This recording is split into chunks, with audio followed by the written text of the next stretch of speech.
So, John, what is the illest that you've ever been when you still had stuff to do, so you can't just curl up on the couch?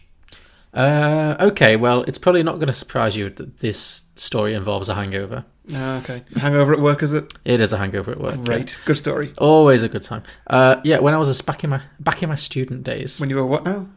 When I was, younger. When I was young, so much younger than today. Yeah. Sure. Student days, early student days. I used to work at HMV, which, for those who don't know, it's a music retail store that is still hanging on by a thread, but sells CDs.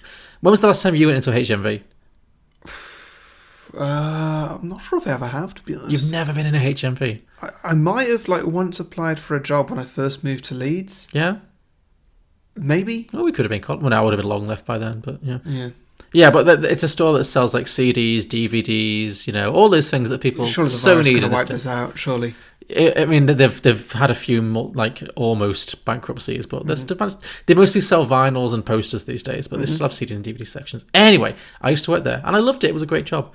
But one night, I should say, some friends of mine came to visit, and they stayed in my house, and we went on a night out, and one thing led to another, and we were back in my flat, and everyone was just having a good old time. And then my mate Sorry, wait. Is this a gangbang? No, no, not a sex. Sorry, you just said one thing led to another, and we all had a good time. We did. Yes. Come on, I'm not the only one thinking that. No. Okay, no, not sexually. Just one drink led to another, I should say. Okay. And my friend accidentally kicked me in the face. Oh. I should say. I assume accidentally to this day. He claims it was accidental.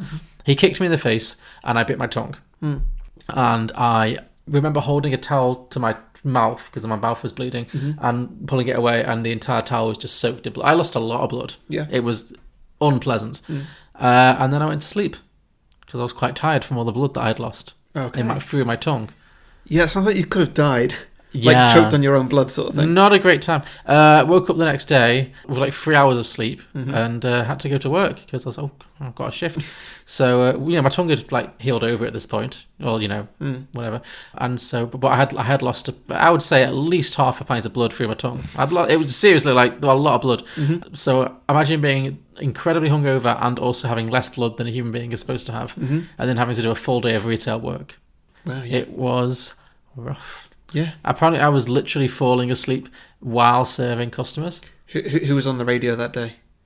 I don't know. Did you have Micah and stuff like that? Oh, yeah. Oh, you remember? Yeah. No, it would have been... you mean Mika, right? Mika, whatever. Yeah, I think it was all of those, yeah. It would have been Mika, Natasha Bedingfield, James Blunt, Scissor Sisters, all the big artists of 2004 to 2006, yeah. Which wouldn't have made it any easier, yeah. The Killers, Sounds like a living hell for you. Yeah, it really was. Some films are fine just the way they are. Other films sometimes take it way too far. But really, how bad could it get? Let's go beyond the box set.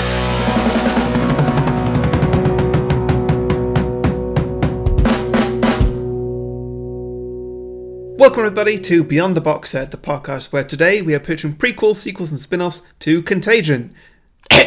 Should I be doing that in a more glum voice? I know, yeah. I came in super happy then. You did come in very top of the morning to you. This is, Well, you chose this, Yeah, sure. Well, I'll carry on. I wanted to do Moulin Rouge, but no. We had to watch this fucking living horror movie instead. Okay, wait there. I'm not done with the intro yet. Okay, sorry, finish your intro. So yeah, we'll be doing Contagion. We'll also be pitching some drinking games and hearing from my listeners with the sequels that they come up with and posted on our Facebook and Twitter pages. So first, we're going to talk through some of our favourite moments from this glorious film. So, how are we going to get this down to just an hour? We're going to give a bit of a plot summary. I am Harry, the host with the most free time. Okay.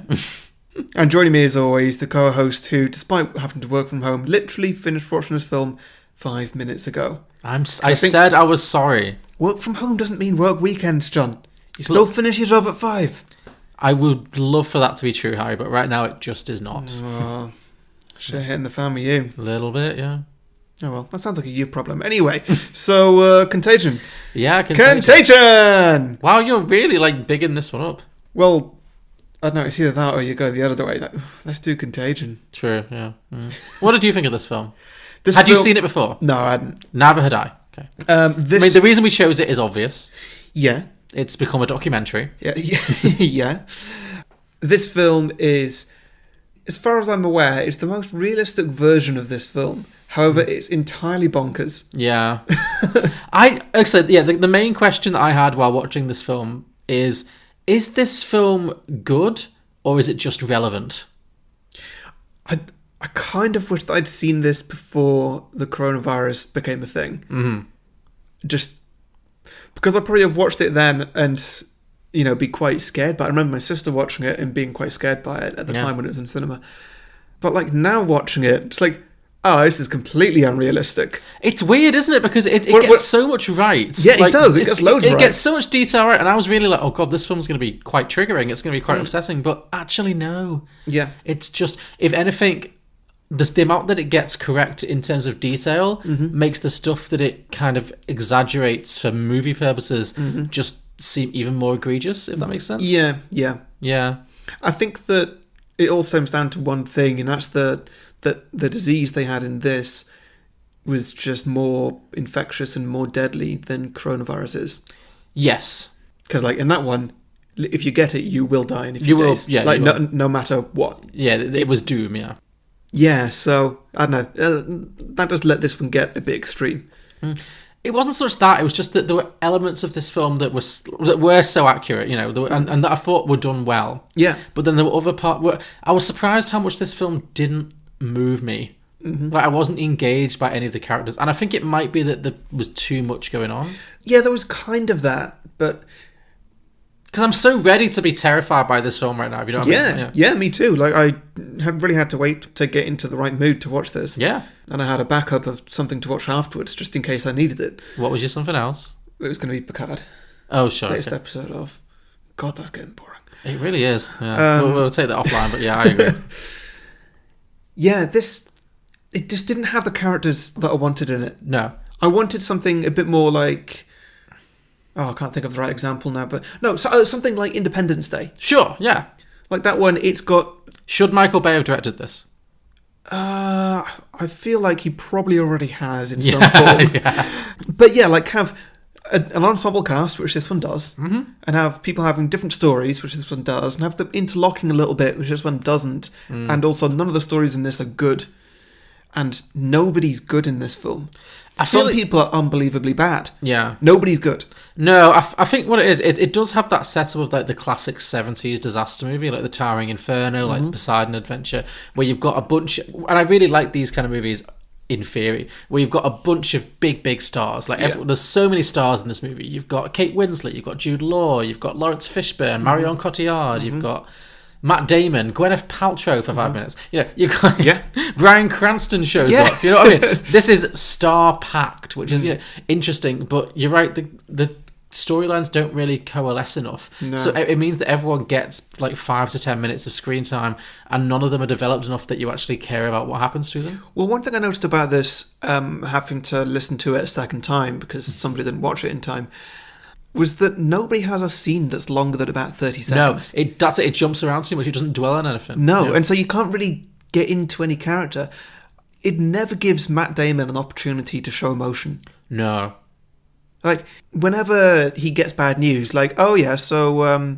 your wife's dead. Your wife's dead.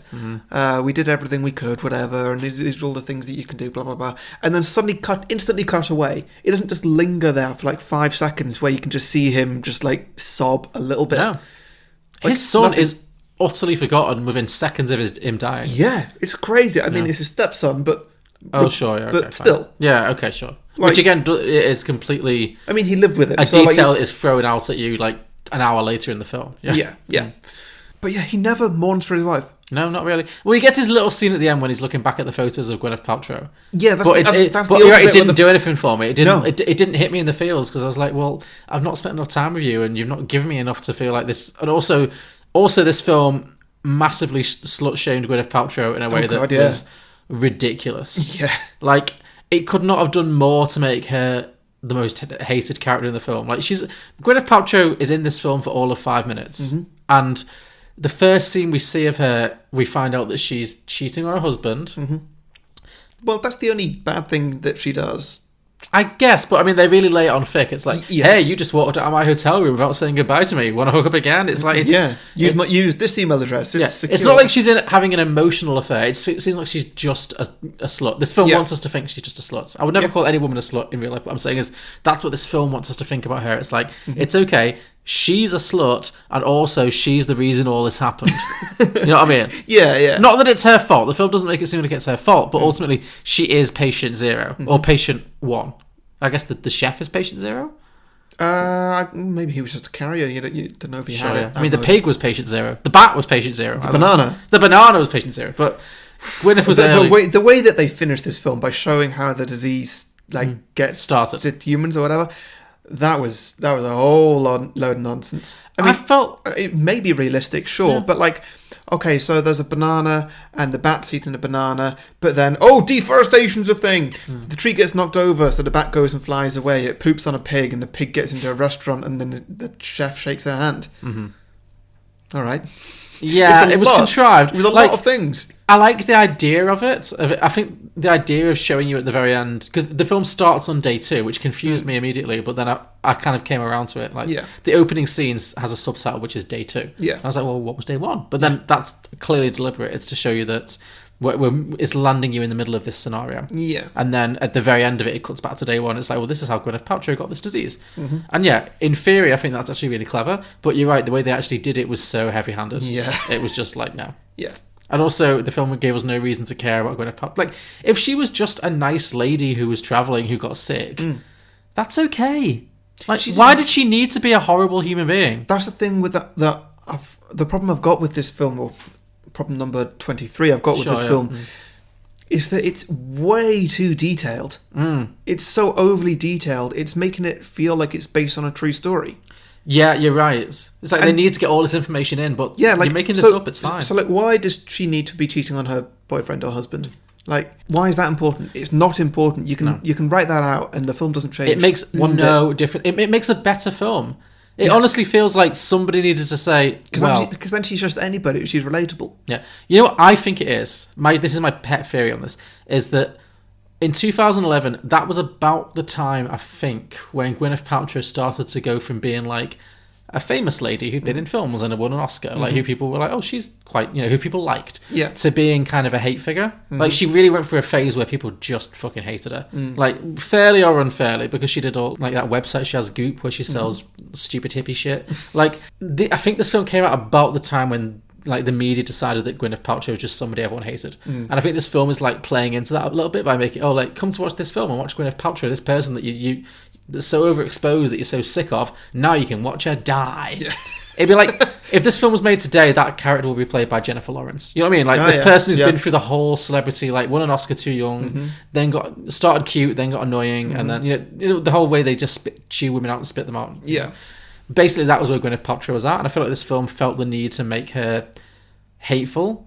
But I think it was a bad choice, because if she was just a regular lady who was just a regular working mom who was on a business trip, caught a disease, it'd be so much sadder. It would have been way more emotional if you see that she's got a very healthy relationship with Matt Damon. Yeah. Instead, it's like, oh well, she deserved to die because I'm not saying that people who have affairs deserve to die. Why did the kid have to be the stepson? Yeah. Why couldn't it just be his actual son? Such a weird choice. Because then it would have been way more emotional for him. Would have been harder. Yeah. And it's all done to give Matt Damon's character a pass, and it's so weird because it doesn't need to happen. It would be so much better for all of that. That entire family plotline would make so much more sense if he just lost his wife and his son, and he could genuinely be devastated, rather than it just being like, well, at least my daughter's still alive. Yeah. There was no need for it. It was weird. There's also a whole thing with him, how apparently he's immune. Yeah. That never comes up again after it's mentioned. Yeah, are we supposed to believe that, like, he's part of the third of the population that's immune? Just naturally immune? Maybe, It didn't really go into it. It was like he was a superhero. Yeah, they just never touched it. No. They could have said, like, oh, some people are immune. But they never said some people are immune. They just said... Matt Damon's immune. Matt Damon's immune. It was very strange, yeah. And then when he said, well, can you use my blood to make a cure? They're like, oh, no, that'd be too expensive. Yeah, and then they just waved it away. Like, yeah, millions of people are dying right now. Yeah, spend that money. Yeah. If I'm immune, can't you use my blood to cure this? Blood serums can take a long time to make and are very expensive. But the good news here is that you're not going to get sick. Okay. Then that would mean that my daughter can't get it either, right? I can't promise you that.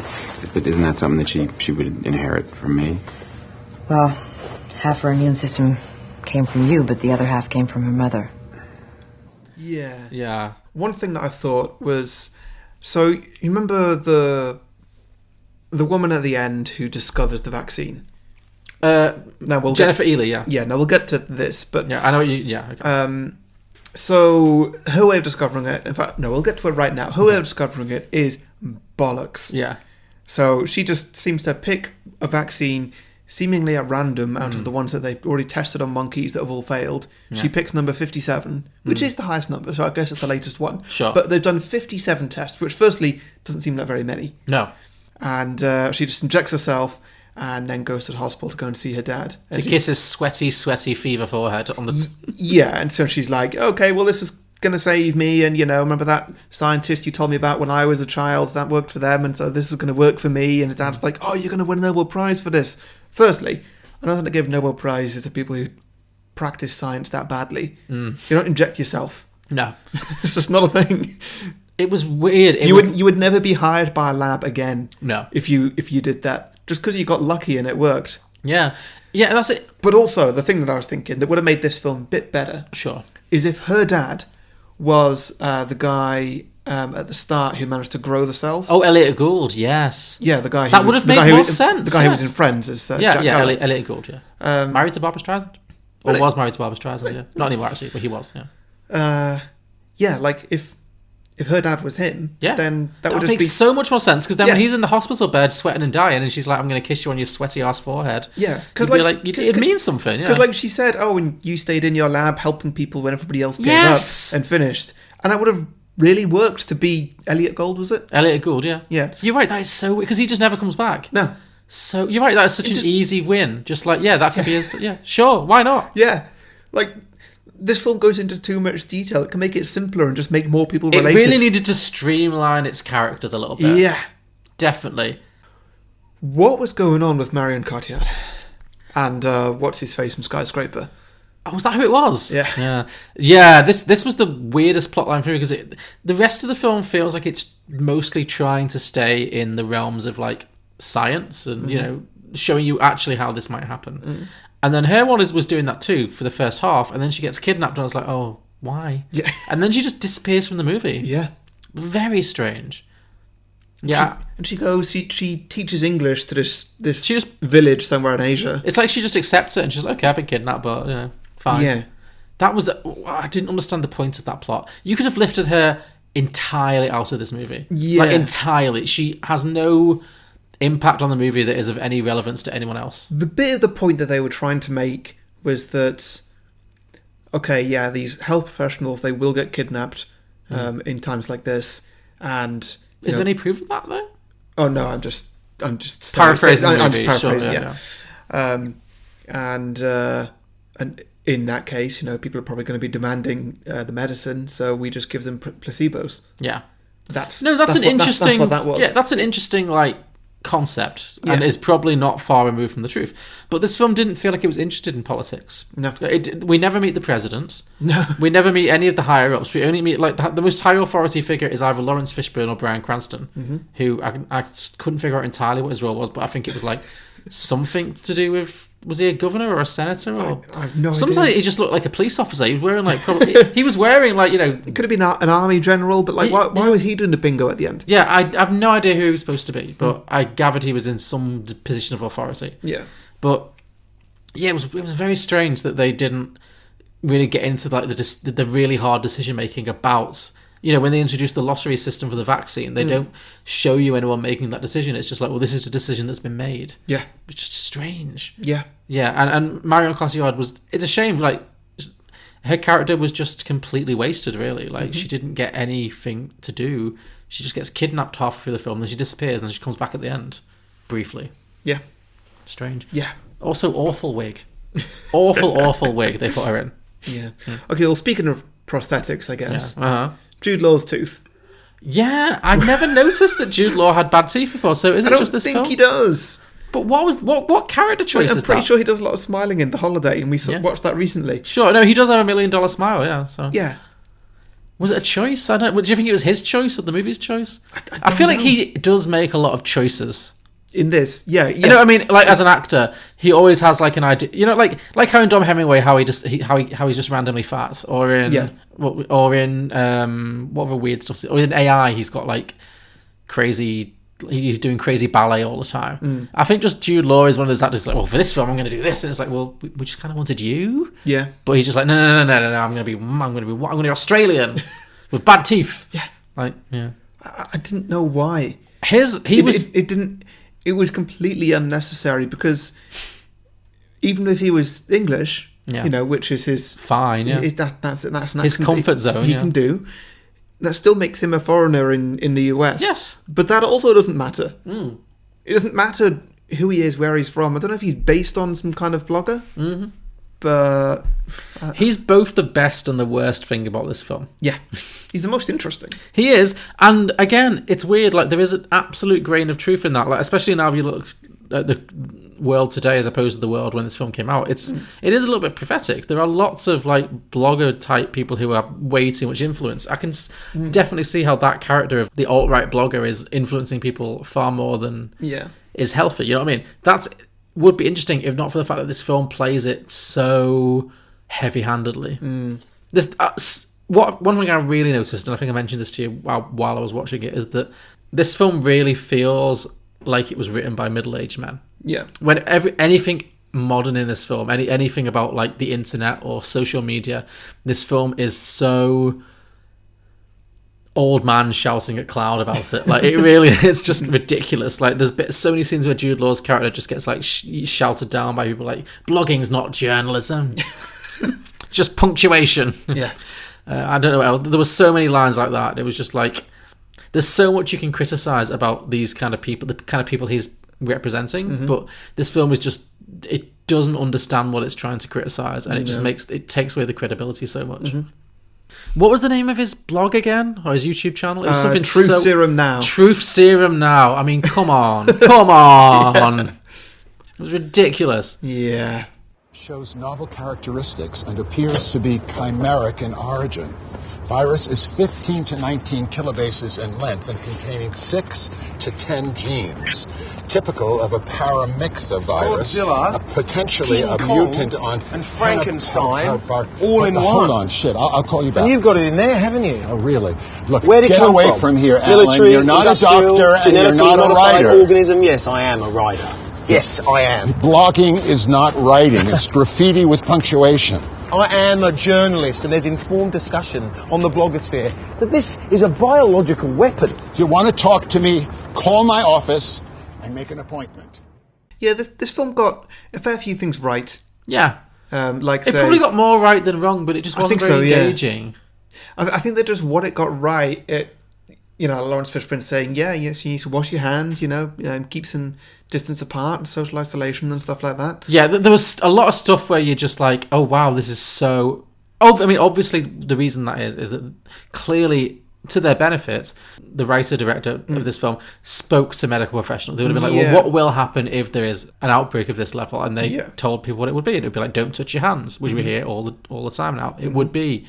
Don't socialize. It would be, it's going to spread at this rate like the flu. It's going to be all about social distancing. So much of this film is so on the money, and there's a reason this film has suddenly become super relevant. We're not the only podcast talking about this film right now. No. People are watching it, but I think what it succeeds on, like factually, it fails on emotionally and in terms of characterization. I think ultimately it's just a bit rote. It does, like you said, it really feels like a film that was too detail oriented, and it's not actually got a very strong screenplay or sense of who the characters are. Yeah. Okay, anyway, I'm digressing. Okay, cool. Drinking games, yes. Yeah. Cool.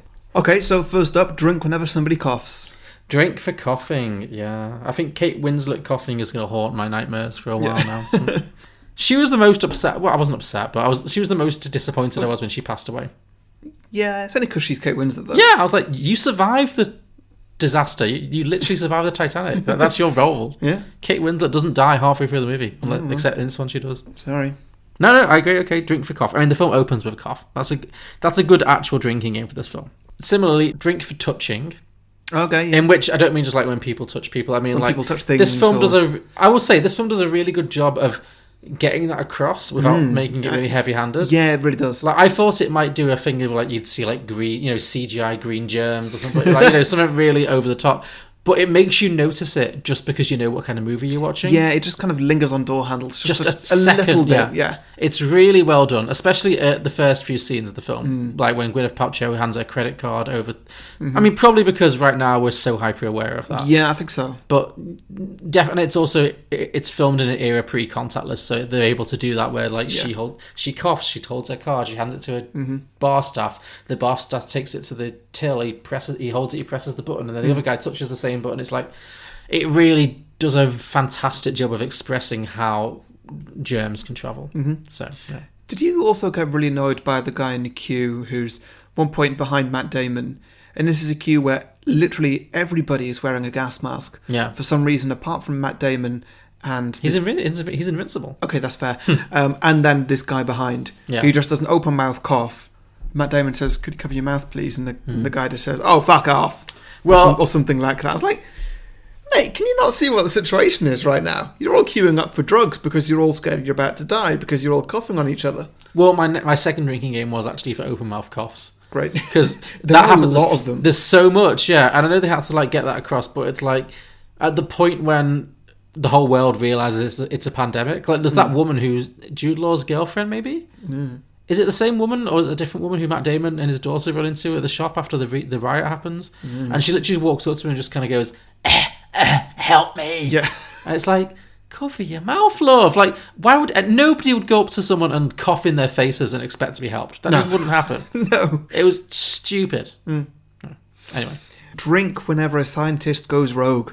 Yeah. I know you told me to shut this down, but I think I can crack it. Yeah. Classic Hollywood. Yeah. Yeah. So Elliot Gould does that, and Jennifer Ely does that. Yeah. Lawrence Fishburne, I guess, if you count him telling his girlfriend, who I thought was his daughter for like the whole movie, really just she was clearly like 30 years younger than him. That was ludicrous. Yep. Drink for choppy editing. I mentioned it before, but just classic Soderbergh editing, just jumping all over the place. Yeah. Drink for bad dialogue. Oh yes, fuck me. This movie had some terrible lines. I liked it when the doctor told Matt Damon his wife was dead. He's like, "Yeah, so this happened and this happened, and unfortunately, your wife did die." Yeah, in like he tells him in a corridor. Yeah, he doesn't like take him to a quiet room. He doesn't sit him down. It's like, "Oh, by the way, your wife is dead. I'm really sorry. Speak to a grief counsellor. You'll be fine. Okay, bye." Yeah. I love Jude Law's line. "The blogosphere is exploding over this." Yes. Everything about blogging was so out of touch. It was hilarious. Yeah.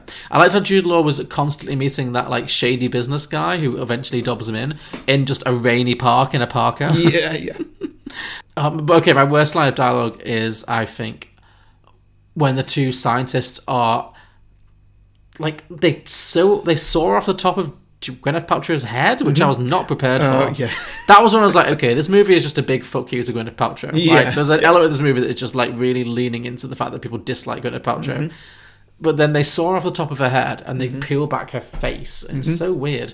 And then they find the disease just buried in her like in her brain, yeah. basically. And he's like, one of them says, "Should I call someone?" And the other guy says, "Call everyone." Just, come on. Should I call someone?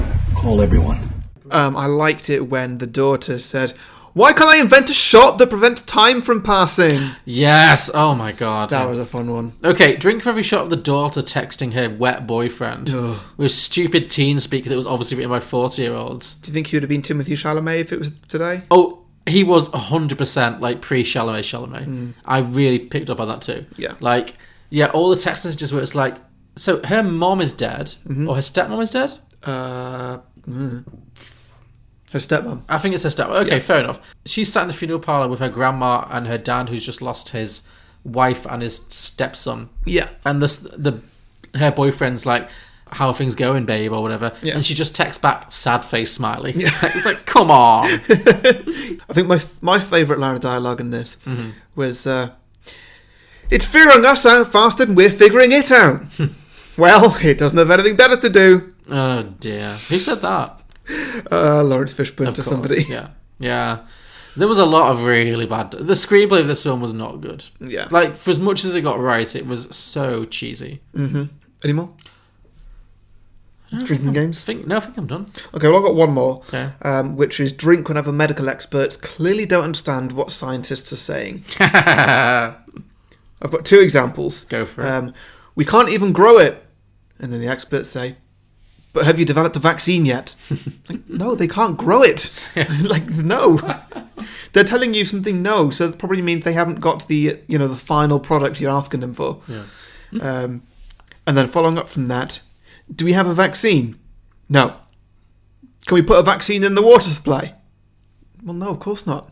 You don't have a vaccine. So you can't... What? And that was Lawrence Fishburne saying that. We all thought he was smart until he said that. Yeah, he's the voice of reason in this They don't film, have a vaccine, so can we put a vaccine in the water supply? No! That's the thing, like, he's the smartest person in this movie and he still seems dumb. Yeah. That's a sign of a bad movie in many ways. Yeah, I agree. Okay, so was that? I think we're done. Great. Okay, so before we get to sequels, just want to let you know 2 things. Firstly, we've actually launched a brand new website. Yay. It's taken me a few weeks to build it. Yeah, well from done, Harry. scratch. Harry has put a lot of time and effort into this and it looks absolutely fabulous. So well done. Thank you, Harry. Thank you very much. I'm very proud of you. Yeah, so I'm actually a freelance web developer, so that's why I did it.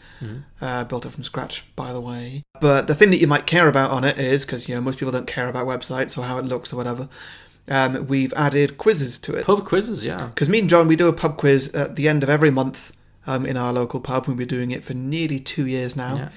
It's going to go on a little unfortunate hiatus right now due to the world circumstances, but we're going to try and make it work online. Yeah, maybe. I think we'll still be posting the quizzes on the The website will continue. Yeah. So we've got 20 quizzes so far. We're going to have a new quiz coming every month, and they're all on different pop culture topics. So things like Harry Potter, Star Wars. We've got a couple of Star Trek ones, Disney ones, Stranger Things, Breaking Bad, Buffy the Vampire Slayer, like all sorts of things.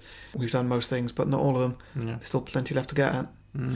So there are about 50 questions per quiz, including 2 picture rounds. And they were great fun to do live in front of an audience. And so maybe we could share that with our listeners to see how you guys feel. Yeah. So go to beyondtheboxset.com for that. Yes. And, have a look around the website. You want to compliment me?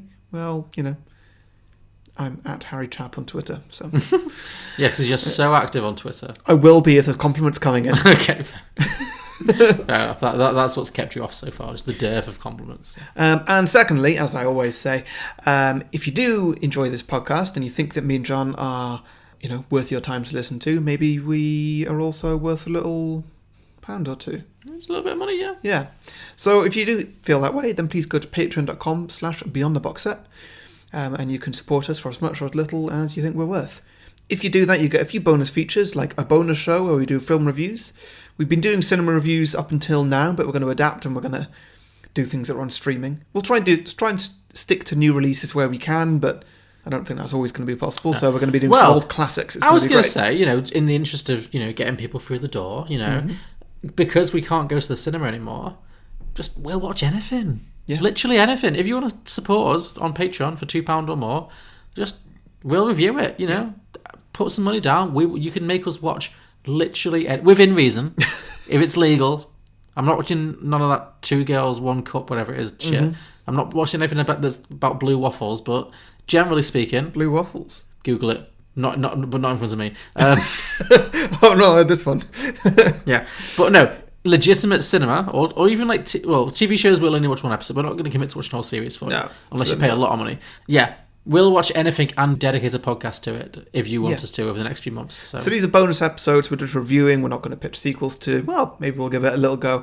But there's no rules applying to this one, so you can pick films that do have sequels. Yes. If if you've really, really been wanting us to talk about Harry Potter and the Prisoner of Azkaban, then we'll do it. Just that one. I feel like Harry will be okay with that. Yeah. There's film reviews. You also get access to our exclusive Facebook group. You get extended episodes of the main show. You get a 30-second advert slot on the main show once a month, and you also once a month we do a Patreon episode on the main show again. where we pick one patron at random and they get to pick the film for us. You can Yes. guest if you want to. You don't have to. But you can. That's it. All that is available at patreon.com/beyondtheboxset. Indeed. Thank you very much. Let's see, Alex. What do you think of Jaws, which is at 97% Rotten Tomatoes? I find it to be anti-shark propaganda. What do you feel about the Entourage movie, which is at a meager 33%? I think they finally got Hollywood right. How about It Follows, 97%? Worse than your parents giving you the sex is evil talk. How do you feel about Juno, which is at 94%? That would be a movie that celebrates a teenage homewrecker. How about Bewitched at 25%? Best television adaptation ever put to film. How do you feel about American Hustle at a towering 93%? Overwrought awards bait. Righteous Kill, 19%. The movie that Michael Mann wishes he had made when he created Heat. Sounds about right. I'm Julio. I'm Alex, and we are the Contrarians. As you can tell, our thing is that we rage against the Rotten Tomatoes machine. Regardless of what we really feel. Find us on Apple Podcasts, SoundCloud, Stitcher, TuneIn. Facebook, Twitter, we're everywhere. This is all Alright then. Carry on. Sequels? Yeah. What was that? Carry on. You did a little head wobble. What was that? I'm just keeping the energy high. I thought you were challenging me. Just keeping Carry the on. energy high because I'm Okay. tired. Because, we're recording this late because somebody had to watch the film. Okay, I apologise. I'll get to my sequel. So my sequel is based on something I was surprised by this film and just a little disappointed, is that we didn't get a president. I love in these kind of like global pandemic or global emergency films, you usually get at least one scene of the president. I think it's usually in films where the film's a bit more action blockbustery and Sure. more unrealistic. But like this Not film like- would have been a prime target for a president discussion. Yeah. And we didn't have it. So No. I was disappointed with that. So I would like to do a version of this film where we see what's going on a bit higher up. Because I think that's like, there's a lot, especially now that we're seeing in real time how politicians are reacting to this, in various different ways, I think it'd be really interesting. So, Okay, first question. yeah. Who is the president? Well- Is the president going to be based off the real life president? Or is it going to be a made up person? Well, I think as this film is set in 2011, it should be an Obama-esque president. In the classic mold of every action movie that came out between the years of 2008 and 2016, the president should be an Obama type. I swear you did this recently. I did. No, I did. So here's the thing. Don't worry. I know I did this recently. I'm aware of that. I'm not resting on my laurels. I mean, thought this is a through. minor detail of. I'm not saying you redid an entire idea. No, but Like that time you did the Truman Show 2 weeks in a row or something. let it go. That was 2 years ago. No. No. I've thought about this. Don't worry. I'm not. Oh, that was a bad time. It was. Well, not my finest week. But no. I've really thought about this. So we open this film. We open my sequel on the highest tower of China's highest skyscraper. John, you're taking it too far already. It's a meeting of the UN Yeah. that has just been Why? subject to an attempted kidnapping. Why would the UN meet at the highest room in the highest For tower? prestige. This Chinese- waiting for true love's first kiss or whatever. No, we discussed this on the skyscraper episode because they've just rebuilt the highest ever tower in the world, and what better way than to promote the new tower than to have a meeting of the UN there on the top floor? It's the ultimate, in prestige. So the president and all the other world leaders are all on the top floor of China's highest tower, Yeah. and they've just been rescued from this terrible terrorist/kidnapping operation. They've been rescued by The Rock and Bruce Willis, as per our skyscraper episode. Sure. Yeah. So you're doing a sequel to your own idea. I'm doing a sequel to my own sequel. I'm creating a cinematic universe. Brilliant. So the president of the USA, who is an Obama type. He's not Obama, but he is an Obama type. So he's just survived this kidnapping operation by... Who did I say was the villain in my skyscraper sequel? The same guy, because he as he was falling out the building, he threw a grenade. Oh and yes, exploded it was the threw same him back Swedish into guy. the building. Yeah, it was the same Swedish guy. Well remembered. Yeah, okay. So he just survived that. So obviously it's a lot of panic, then a lot of relief. He's alive. He's good. Everything's okay. Just as he's being helicoptered out of the building, he gets an urgent notification. Mr. President, there is a viral outbreak spreading across America, and he's like, "You've got to be kidding me!" He's just gone from one, disaster to another. So He immediately flies back to America for a full briefing. And I think the first half of this movie, it's going to be playing parallel to the events of the actual film Contagion, where the president has to make a lot of hard decisions about, when to tell the public, what reaction to take, how to spread the vaccine when the vaccine is finally made available, whether it's ethical to spread a vaccine when it's not had the usual 18 months minimum testing, which is why you can't have vaccines straight away. You need to test to make sure there's no long-term effects on people. Yeah. So he's having to make all these executive decisions very quickly. So I like the idea of like a high drama courtroom movie. And I'm thinking, because it's Steven Soderbergh, and we've done him before, director-wise, I'm thinking in addition to the president, we can have George Clooney playing the Secretary of Homeland Security, and Jennifer Lopez, J-Lo, playing the Secretary of State. And maybe the two of them have got competing agendas in terms of what they want to happen.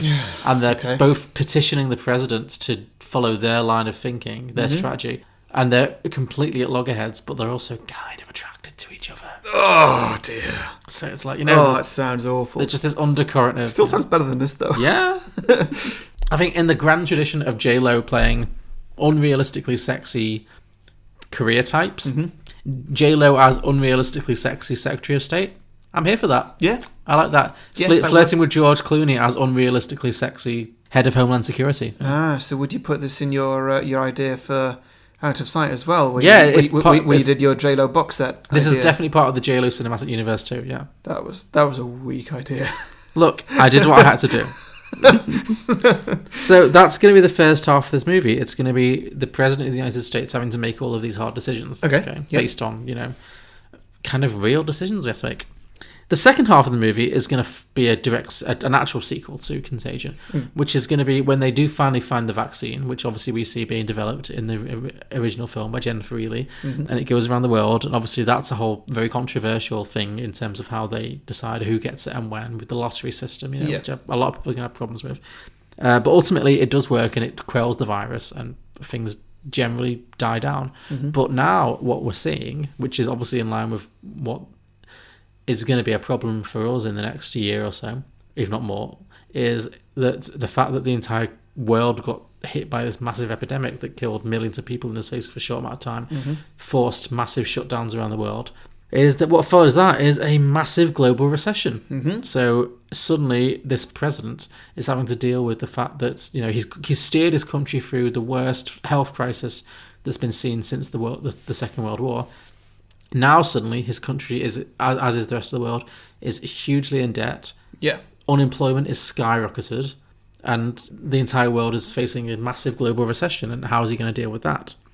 So with unemployment reaching record heights, we're going to bring back the Jude Law character, who's going to be like a right-wing populist, as he was in the first film, kind of thing. Yeah. He's like this right-wing blogger who's just an attention seeker, and he's going to be championing like all the worst kind of Donald Trump style political figures. So he's going to be like, there's going to be some Donald Trump-esque kind of right-wing business type, like reality TV star who's mostly known as a businessman, just basically a Donald Trump type. And he's going to pay Jude Law to be like his mouthpiece, and Jude Law's going to promote him on his blogs and on his YouTube channel, and he's going to become a hugely popular figure. And it's an election year too, so this is a huge problem for the president. So we're going to see this current president who's very professional, very sensible, who just wants to do the best for his country, but is facing the fact that he's running an election in a time when the whole world has gone to shit, with this crazy right-wing nutbag who is making all these ridiculous promises with no qualifications, and Jude Law on his side just amplifying him all the way.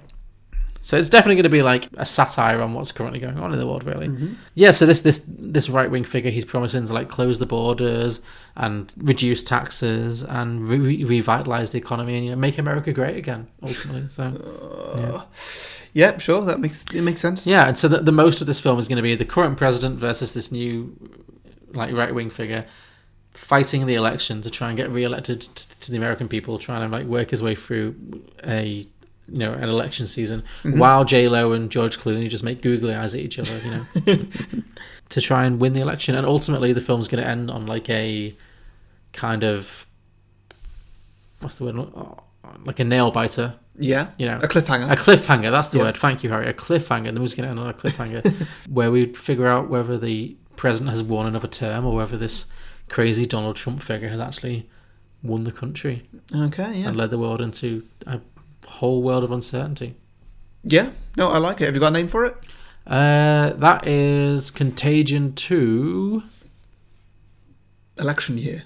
Election, yeah. Contagion. Oh, okay. Let's bring in more. Let's make as well as Jude Law being the same character as in the original film, like just amplifying this right wing character. Maybe Tracy Flick from Election, the Reese Witherspoon character. Oh yeah. Maybe she is this new right wing president's. Like, so she's the Donald Trump type. Donald Tripe? Donald Trump type. Yeah. There we go. Well, that could work too. She could be the president. I was thinking more she could be like the head of press for the president. So you've got a Donald Trump type, this old white guy who's, but maybe she's like the head of press for this new right-wing organisation. I just really like the idea of this sequel going really into like a West Wing kind of thing, where it's just really going into the nitty-gritty of the political situation at the time. Sure. Is this a Westworld Season 2 reference? Because I've... Not Westworld, West Wing. Oh, did you say West Wing the first time? I did. Westworld. No, West Wing. Do you know what West Wing is? Yeah. Yeah, I meant West Wing, not Westworld. Sorry. Might be my mistake. Yeah, no, cool. That'd be quite good, crossing over all those franchises. Yeah. Yeah. Definitely bring Tracy Flick in as well from Election. So it's all on the table, yeah. Very good. Mm-hmm. Okay, well, I have done a similar thing where I've crossed over with another film. Cool. Is it Stranger Things? No. Is it Inside Out? No. Good. And it's not Orange is the New Black either. Right. No, this one is in fact called Contagion, actually. You're kidding me. Go on, okay. I had this idea and I thought I'd just go with it. No, sure. Okay. Well, I don't know how well you know the film Love Actually. Oh, I've watched it more than I'd like to. Yeah, I know it very well. I know. It's one of the best films. I know. So, you know it's one of the best films. I know that it's a film that you hold very dear. It starts off with a bit of a narration from Hugh Grant. Okay. Is Hugh Grant playing the British Prime Minister? Yes. Okay, I like... See, that could work in mine as well. Everybody's back for this. It's basically a remake of Love Actually, but in the world of Contagion. Okay. So... Well, just go with me on this. Bear with me on this. Okay. So it starts off with a bit of narration from Hugh Grant, which I have now adapted. He says, "Whenever I get gloomy with the state of the world, I think about the arrivals gate at Heathrow Airport. General opinion starting to make out that we live in a world of contagion and disease, and I see that. Seems to me that disease is everywhere." I've done a find and replace here. Okay, I can see what you've done here. "Often it's not particularly dignified or newsworthy, but it's always there. Fathers and sons, mothers and daughters, husbands and wives, boyfriends, girlfriends, old friends.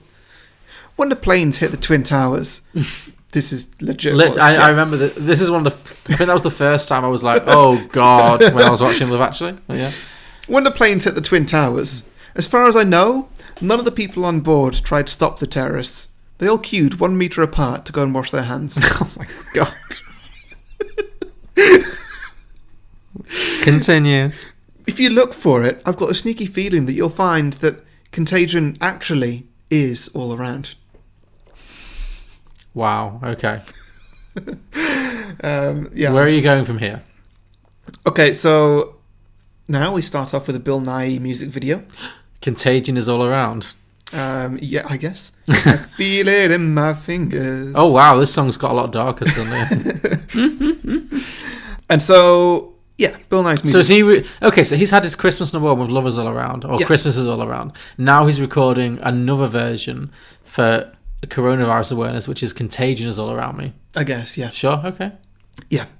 Now, at one point, the sound engineer comes in and adjusts the microphone for him, because it's at the wrong height, because he's doing his weird knee thing. Oh no, is this how it's going to spread? And we linger on the engineer touching the mic stand. Oh no. The engineer then walks back into the sound booth, where he touches the door handle. The door handle is then touched by the cleaner, played by Rowan Atkinson. Sure. Who also cleans a video studio a few floors down. So because... Is this just coronavirus, or is it the virus from Contagion? It doesn't matter. Well, it does, because the virus from Contagion kills... It's the Contagion virus. It kills everyone. So I was thinking if Bill Nye is clearly high risk. What? He's like 77? Yeah, sure. Rowan Atkinson, he also cleans the video studio a few floors down. While he's doing that, he coughs quite badly. Right. The next day, people come in and they start filming a porno. People including, of course, Martin Freeman and... Joanna Page? Joanna Page. Okay, sure, yeah. Yeah, so they're both goners. And that also includes a lighting engineer who is friends with a guy called Colin. Oh, dear. Isn't Colin in America shagging January Jones? Was he come No, back? it's at the start of the film still. Oh, okay. So Colin then goes to a wedding. I mean, is this a version of Love Actually where everyone just dies? Yes.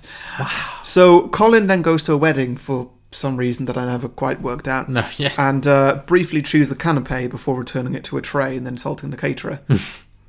He later goes on to infect what he doesn't realise at the time are actually 4 American prostitutes. Right. That same tray of food finds its way to the bride, Keira Knightley. Mm-hmm. She eats one next to Colin's one. She doesn't eat Colin's regurgitated one. Good. But, she's infected now as well. Also dead, yeah. And obviously she snogs her new husband, Sherwood Elijah, for. So this is the version of Love Actually I've been wanting for such a long time. You're just wiping out the whole cast. So he's a goner. Right. She also goes round to Andrew Lincoln's studio flat, where she gives him some apple pie that she's been eating.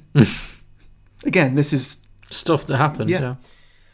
A while later, he then sneezes on a tape, which he delivers to a newsroom, where it is received by Alan Rickman's assistant, Laura Linney. Yeah. See, I really love this because this is exactly what Contagion wasn't, and because it's like literally all the characters are genuinely connected, like very briefly, and you're showing how it transmits across all of these different characters. Yeah.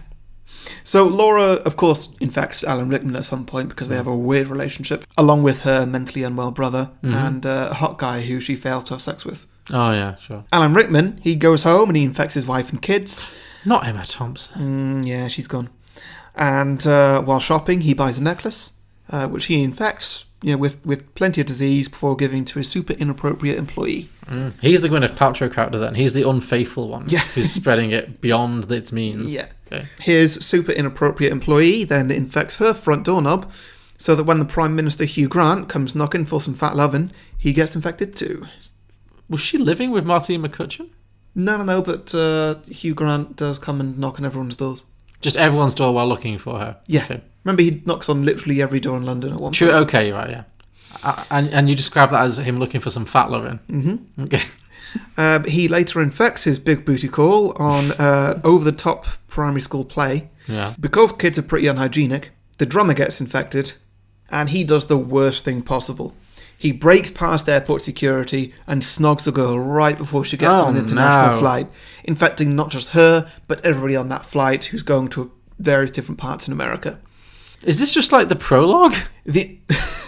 No, this is it, but okay. I'm nearly done. The only person who I've not yet mentioned is Jamie. That's Colin Firth. Is he safe in Portugal or France or wherever he was? Yeah. See, now, unfortunately for Jamie... Oh, no. He decides to take a last-minute flight back to Portugal after abandoning his family Christmas. Oh, no. To go and buy a woman off her father. Yes. He takes a flight at the same terminal that those pesky kids just slobbered all over. Oh, dear. So he also gets sick, along with most of Portugal, and passed that on to his new woman, who, I will remind you, is only credited as Jamie's girlfriend and has no name. Yeah. Cut to 1 week later, and as Love Actually finishes with everybody arriving back in Heathrow arrivals again, and it's just a load of body bags being loaded off a plane. The Beach Boys play, and the credits roll. That felt like something I would have written. That's like my perfect fan fiction sequel to Love Actually. Just everyone fucking dies. And so, yeah, that was Contagion, actually. I actually really like that. That is the best. That might be the best sequel you've ever done. Yeah, I'm pretty proud of it. Yeah. No, I'm very happy with that. Came quite easily. Yeah. Very good. All right, well, do you want to do some listen submissions? Sure, yeah. So I gather my regular posted listen submissions did not get approved this time round because, fair enough, it's a bit of an edgier topic. Yeah, sure. Okay, I have a few. Yeah. So Scott Hillman says, it's a year later and society is slowly coming back together. After losing more than 3 million people, the World Health Organization is considered by some to be the saviors of humanity and by others to be a gang of autocratic thugs. Yeah. The movie follows several storylines much like the original. So we have a businessman and his family who may not be as rich as they present themselves as they desperately try to reopen a local mall. Mm-hmm. A poor man trying to re-enter the dating pool. the head of the World Health Organization fighting for his job in the wake of a lot of controversy, and the fictional president of the Philippines, a country that has received only minimal amounts of the antivirus. Okay, yeah. All of this goes under the fear and suspicion that the virus might come back. It's definitely going to come back. So I guess it's like a legit sequel about the next steps of what's going to happen in that world, I guess. Yeah. So, Yeah. very good, yeah. Vincent DePaul says, title card, everyone died from the virus. 2.5 hours of black screen. Credits. Gabriel Canada said, the Grand Hotel Quarantine. Nice. Yeah. Nice. Jed Jong said, same cast, but now it's an alien invasion. Very good. So I guess it's just employ the same cast, but instead of a Contagion movie, it's a movie about aliens. Yeah. Invasion. I'm always here for a Hollywood Contagion, ensemble. invasion. Yeah, exactly, yeah. Melissa Becker said, Mitch Ehrhoff and his daughter, that's Matt Damon and his daughter, sorry, trying to move on after the death of his wife and stepson and the ensuing pandemic, decide to buy a zoo. Remember that film, We Bought a Zoo? Oh, yeah, yeah. That Jimmy Kimmel did Yeah. a lot of fun of Yeah. Matt Damon for. Screen Idol, at Screen Idol on Twitter, said, everyone gets much better, much quicker than anyone thought, and everyone goes on to have a lovely life. Ah, optimism, we like it. And finally, your friend and mine, Ross Burton, said, my pitch for the sequel is real life. Oh, yeah. Very good, Ross. Very good. Never knowingly not obvious. Clearly put a lot of effort into that one. Yeah. Thanks. Thank you, Ross. But no, thank you, Ross. we appreciate you, and we hope you're doing well. So thank you, everybody, for those sequel ideas. We ask for your listener submissions every week, a few days before we record, by putting posts out on Facebook and Twitter, where you can post your ideas. So make sure you like and follow our pages if you don't want to miss out.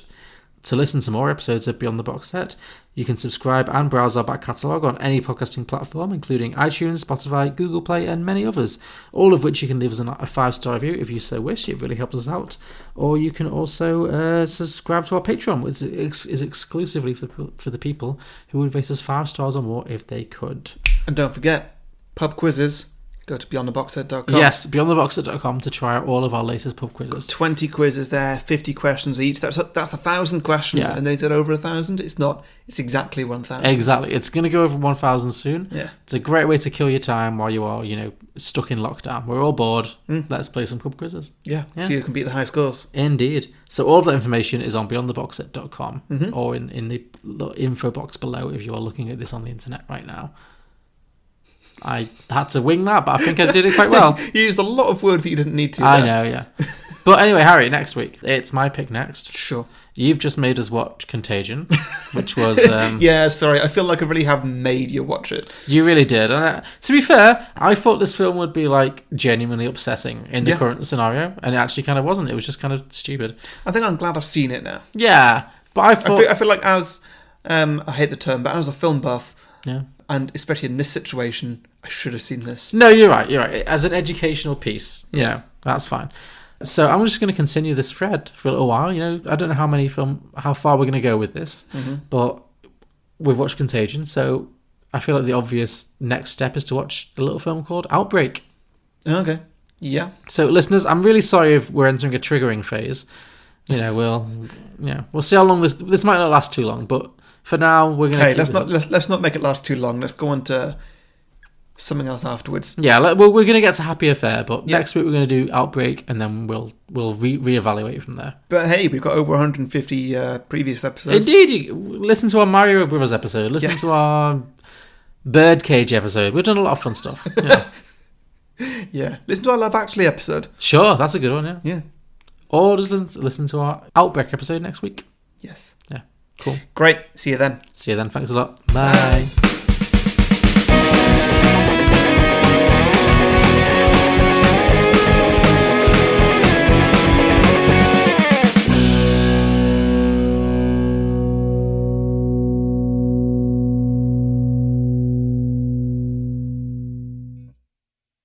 Should I call someone? Call everyone.